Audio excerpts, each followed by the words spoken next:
Sorry, this is a separate video because my phone is an ass and I didn't want to re-record it. Um, but yeah, you look so cross. You look so cross. Like that. But yeah,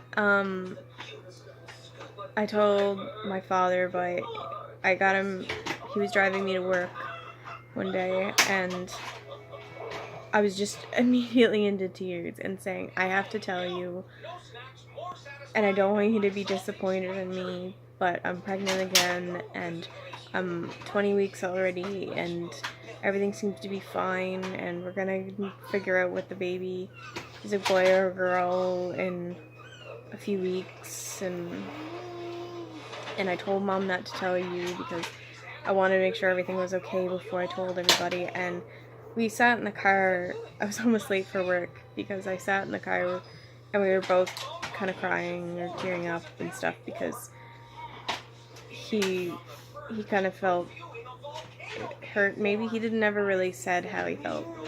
Besides, there's like he was happy for us that like we were together for 3 years at that point, me and my boyfriend. So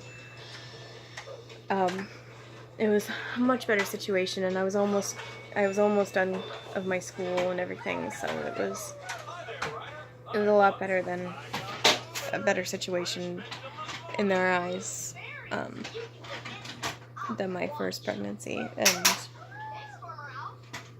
yeah, so that was a big thing to get past, telling him. And my grandmother had not really a huge reaction one way or the other, and my grandparents were super excited, and my father's mother,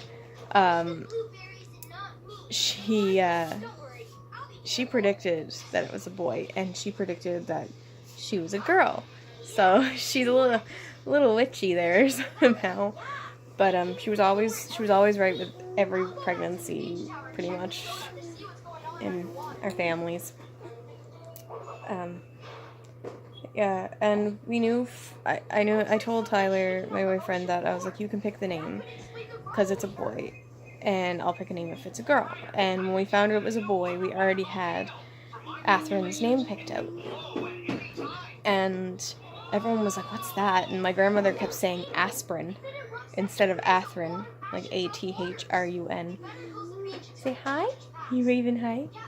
But it's from Gundam, and he doesn't really look anything like the character, but I liked the name. It was something different. Athrun!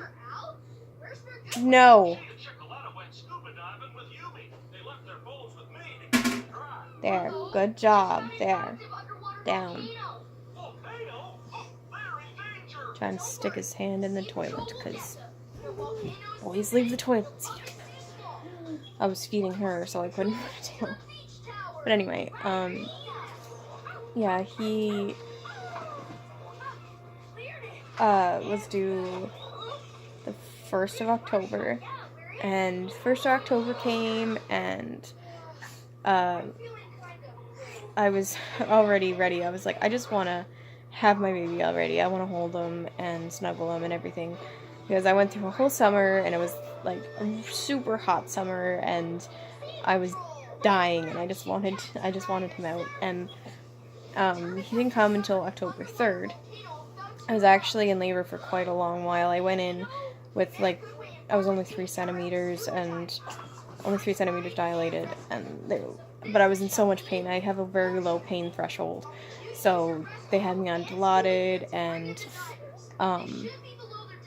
then they came in with the epidural, though I was debating because, I was freaked out thinking that it would hurt him and everything. And I didn't have him until I went in on the 2nd, and then I didn't have him until 8:18 in the morning on October the 3rd.